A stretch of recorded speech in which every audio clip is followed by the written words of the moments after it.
The Karen wing of the Democratic Party wants to defund ICE. Now, we've seen this vampire movie before. The Karen wing of the Democratic Party also wanted us to defund the police.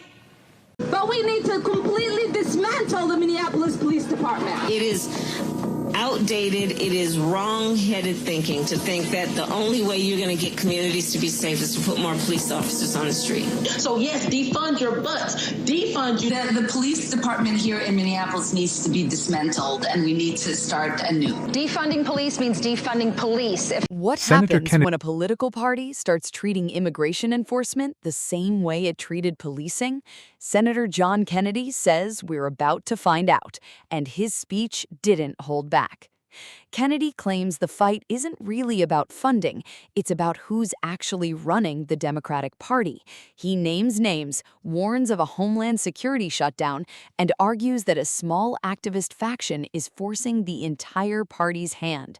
Whether you agree or not, his argument is impossible to ignore.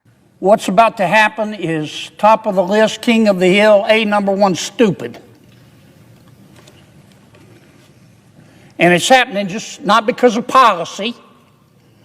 It's happening because of raw gut politics. If you could see what I see, your gag reflex would be permanently triggered. Here's what's going on. The Karen wing of the Democratic Party is in control of the Democratic Party. And the Karen wing of the Democratic Party, not all Democrats, but there's clearly a Karen wing. Sometimes I call them the loon wing. They have gone to the Minority Leader Jeffries and my friend Senator Schumer and said, don't you vote for that Homeland Security bill. Why? Because the Karen wing of the Democratic Party wants to defund ICE. Now, we've seen this vampire movie before. The Karen wing of the Democratic Party also wanted us to defund the police. How'd that work out for us? The criminals are still laughing. Now they want to defund ICE. And Senator Schumer and Minority Leader Jeffries, two good men, they've made a bunch of unreasonable demands that no person with a brain above a single-cell organism would vote for. It would put handcuffs on ICE. That's just a fact. And they know that. I'm not going to vote for them. I'm sure not going to vote for them with a gun to my head. Now, but I'll tell you the reality. We could go to Senator Schumer and the Minority Leader in the House and say, okay, we accept every one of your conditions. The Democrats still are not going to vote to keep DHS open. I mean, I don't blame Senator Schumer for trying, but he's kind of wandering around here like one of those Roombas. He looks like a man who's lost his luggage at the airport. I mean, he's making these demands, and if we accepted them, we're not, but if we did, he couldn't deliver the votes. Because nobody on my side of the aisle wants to defund ICE. And that's what this is all about. The Karen wing of the Democratic Party has told every single Democrat, if you don't vote to shut down DHS, if you do vote to fund ICE, we will punish you politically the rest of your natural lives. That's why we're about to have a shutdown. Now, this stuff isn't complicated. Here's what I think most Americans believe. Illegal immigration, Mr. President, is illegal. Duh. If none of us are above the law, I believe that. I bet you believe that. If no one is above the law, how come people in our country illegally are above the law? Immigration statutes are not some second-tier laws that you can violate without consequence. It's the law. If you don't like it, change it. If you act like a butthead with a cop or an ICE officer, it's not going to end well. It's not going to end well. Here's a little tip. It's free. Cops will leave you alone unless you do illegal stuff. But the Karen wing of the Democratic Party is the cause of this. And they're going to have to accept the fact that the law is the law, or they're going to have to get the votes to change it.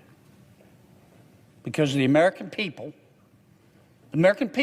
see immigration like they see the front door of their home.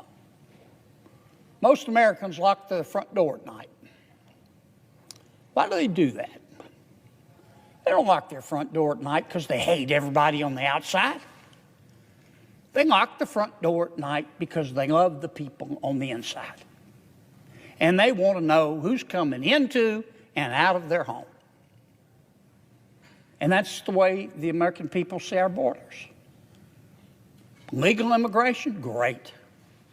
We admit more people, more of our world's neighbors, to come to America and become part of us every year than any other country. And the whole world knows it. That's why everybody wants to come here. When's the last time you heard of somebody trying to sneak into China? I want to come here. It's called legal immigration. But you can't jump the line. You got to fill out the forms and be properly vetted. You can't just come in. Now, President Biden didn't follow the law. That's why we're in this mess today. What happens when a political party starts treating immigration enforcement the same way it treated policing? Senator John Kennedy says we're about to find out, and his speech didn't hold back. Kennedy claims the fight isn't really about funding.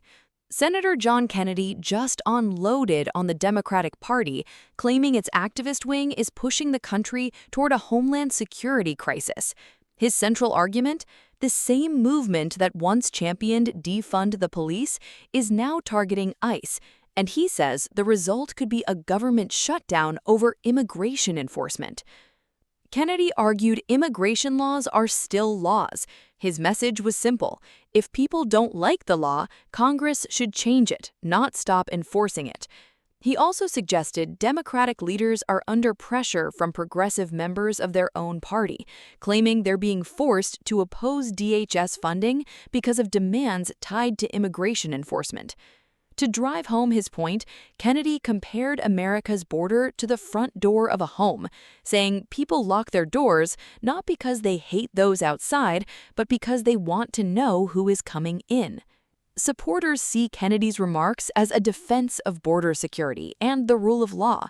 Critics argue his comments oversimplify immigration policy and unfairly characterize political opponents. The bigger question now is whether Congress can reach a compromise on homeland security funding or whether the political standoff will continue. What do you think? Is this about enforcing existing laws, or has immigration become another political battlefield? Let me know in the comments, and don't forget to like and subscribe for more political breakdowns. It's about who's actually running the Democratic Party. He names names, warns of a homeland security shutdown, and argues that a small activist faction is forcing the entire party's hand. Whether you agree or not, his argument is impossible to ignore.